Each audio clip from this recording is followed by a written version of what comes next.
खुलुमबाय नोंथांमोनखौ आंनि बोहैस्रि बर' YouTube चेनेलाव गासैखौबो बरायहरग्रोनाय थाबाय। लोगोसे नोंथांमोननिसिम आंनि अननाय मोजां मोननायखौ जासिहरग्रोनाय जाबाय। नोंथांमोना जुदि आंनि भिडिअखौ नायनानै मोजां मोनोब्ला लाइक, शेयार, साबस्क्राइब खालामनानै हो, जाहाथे आंनि गोसोआ गोदान भिडिअनि आपडेट लाबोनो हानाय बादि। गिथावना जाथाय, बयबो सांग्रां जा। आसाम नाङैनो जापानिज एन्टिफिलाइटिस बेरामा गिख्रंथाव महर लागासिनो दङ। जापानिज एन्टिफिलाइटिस थाम्फै अरनायजों 13 बोसोर बैसोनि फरायसुलि दीपिका दैमारिनि जिउ खहा जादों। उदालगुरि जिल्ला माजबादनि 2 नं खादाबिल गामिनि थागिबि बिफा बिहुराम दैमारि आरो बिमा सम्बारी दैमारिनि सेथि फिसाजोमोन। माजबाद नर्थ इस्ट एकाडेमियाव 7 थाखोआव फरायनाय 13 बोसोर बैसोनि फरायसुलि दीपिका दैमारिया जापानिज एन्टिफिलाइटिस थाम्फै अरनायनि जाहोनाव दिनै फुंनि 4 रिंगायाव GMCH मेडिकेलाव अबथिरायै रुंसारि जायो होनना खौरां बिजोंनि गेजेरजों मिथिना मोन्दों। बे खौरांखौ खोनानानै ओनसोलनि सुबुंफोरा गिखांनाय मोन्दों। आरोबाव ओनसोलनि थागिबि सुबुंफोरा सावस्रि बिफानखौ जायगासिम थांनानै देहायारि सांग्रांथि हैनो थाखाय खावलायहरदों। सांग्रां जादो बयबो, न'नि सोरगिदिं साखाथि फाखाथि साखोन सिखोन लाखिनाया मोजां, मानोना बे बेरामा गेसाव गोफोन दाखोर दाला लाखिनायाव एन्टिफिलाइटिस थाम्फै सोमजियो आरो बे थाम्फैया अरदेरोब्ला बे बेरामा जायो होनना मिथिना मोन्दों। थारैनो जोंनि बर' समाजाव मा जालांनो हमखो? बर' आइजोफ्रा माब्लाबा बुथारजानाय, माब्लाबा जिनाहारि खालामजानाय, माब्लाबा गोमानायखौल' जों खौरां बिजोङाव नुनो मोनसै। बेफोरबादि जाथाया थासारिखौ गिथावना खालामदों। बेबादि समावनो चिराङाव हरखाब बिमा फिसा सानैबो गोमानाया ओनसोलखौ सोमोनांहोदों आरो साननो गोनां खालामदों। चिरां बिजनीनि सिङाव थानाय नदियापारा गामिनि प्रेमजित बसुमतारीनि बिसि रश्मिरेखा नार्जारी आरो फिसाज्ला आरियान बसुमतारीया थांनाय 10 आगस्ट शुक्रबार बेलासे 4:30 रिंगानिफ्राय हरखाब गोमानानै दं। मिथिना मोननाय बादिब्ला रश्मिरेखा नार्जारीया चिरांनि बेंटल गेटआव दख'ना दखान होयोमोन आरो गोमानाय समाव बङाइनि न'आव दंहैयोमोन।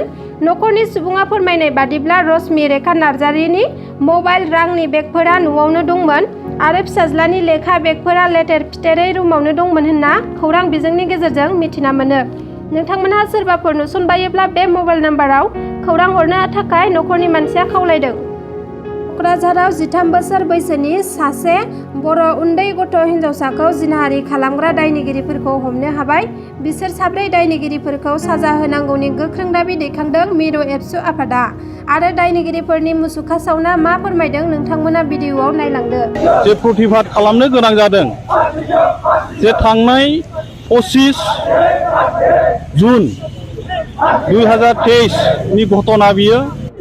आरो जोङो मिथिनाय बादियै दाखालि जिहेतु जोङो खबरखौ मोनबाय जे जोंनि कारिगाव ओनसोलनि सासे उन्दै गथ' बैसोनि हिन्जावसाखौ जि दलबद्ध भाबै जि जिनाहारि खालामबाय, बै जिनाहारि खालामनायनि सायाव जोङो क'क्राझार जिल्ला एबसुनिफ्राय जोङो धिक्कार होयो आरो गरिहना खालामो।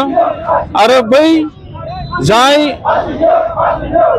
गें रेपजों जड़ित थानाय बिथांमोनखौ जोङो दिनै क'क्राझार जिल्ला एबसुनिफ्राय फासि होनांगौनि थाखाय जोङो दाबि दैखांदों।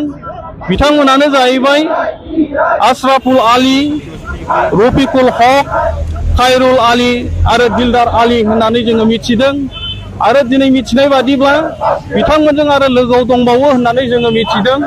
दा बेखायनो जोङो दिनै नोंथांमोननि चेनेलनि गेजेरजों जों बेखौनो दाबि दैखांगोन, जाय उन्दै बैसो गथ'नि सासे हिन्जावसाखौ माने रेप खालामबाय, जिनाहारि खालामबाय, दा बै बिथांमोनहा दिनै उदाहरन हिसाबै जानो नांगौ होननानै जोङो दाबि दैखांदों। बिथांमोनखौ आयेनगत भाबै उचित सास्ति होनांगौ होननानै जोङो दाबि दैखांदों। आरो बिथांमोनखौ मोनसे उदाहरन हिसाबै दिनै फासि होनांगौनि थाखाय जोङो क'क्राझार जिल्ला एबसुआ जोङो दाबि खालामदों। मानोना दिनै बियो घटनाया गोदान नङा, गोबां बेबादिनो घटनाया जोंनि गेजेराव जाफ्लेबाय थाबाय। दा बेखायनो बेनो मोनसे उदाहरन जानांगौ जे दिनै रेप खालामोबा, दिनै माने जिनाहारि खालामोबा फासि होयो, बे मोनसे आयेनगत भाबै बियो दिनै उदाहरन जानांगौ होननानै जों सानो। नङाब्ला दिनै सोरखौबा रेप खालामगोन, गाबोन बिथांमोनहा उदां अख्राङाव बेरायगोन।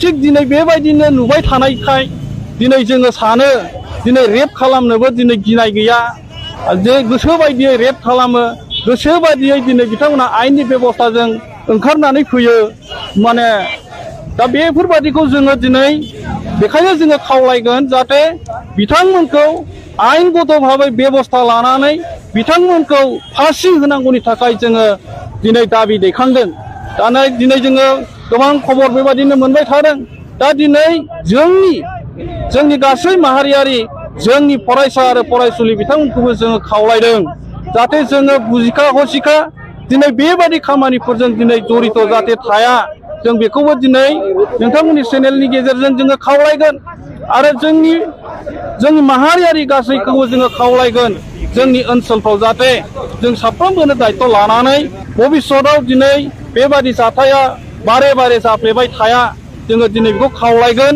दा बेखायनो जोङो दिनै नोंथांमोननि चेनेलनि गेजेरजों बेखौ दाबि दैखांदों जोबथा पानिशमेन्ट होनांगौनि खारनानो बेनो जाहाथे भबिष्यतआव आरो बेबादि खामानि दिनै जोंनि गुबुन हारिनियानो जा जोंनि हारिनि जा जाहाथे बेबादि खामानिखौ मावनो थाखाय गोसो जाया आं दिनै नोंथांमोननि चेनेलनि गेजेरजों बेखौ दाबि दैखांबाय आरो दिनै जे जाथाया जाबाय कारिगाव ओनसोलनि सासे फरायसाखौ दिनै बिथांमोनहा दिनै रेप खालामबाय आरो जाय मानसिफ्रा दंबावो होननानै मिथिदों बिथांमोनखौबो पुलिस प्रशासना एरेस्ट खालामनांगौ आरो शास्ति होनांगौ आरो जोबथा पानिशमेन्ट आं आरो खनसे बुंबावबाय बिथांमोनखौ फासि होनांगौ होननानै आङो दिनै नोंथांमोननि चेनेलनि गेजेरजों खावलायबाय। नोंथांमोना आंनि भिडिअखौ नायजोबलांनायनि थाखाय रोजा रोजा साबायखर थाबाय।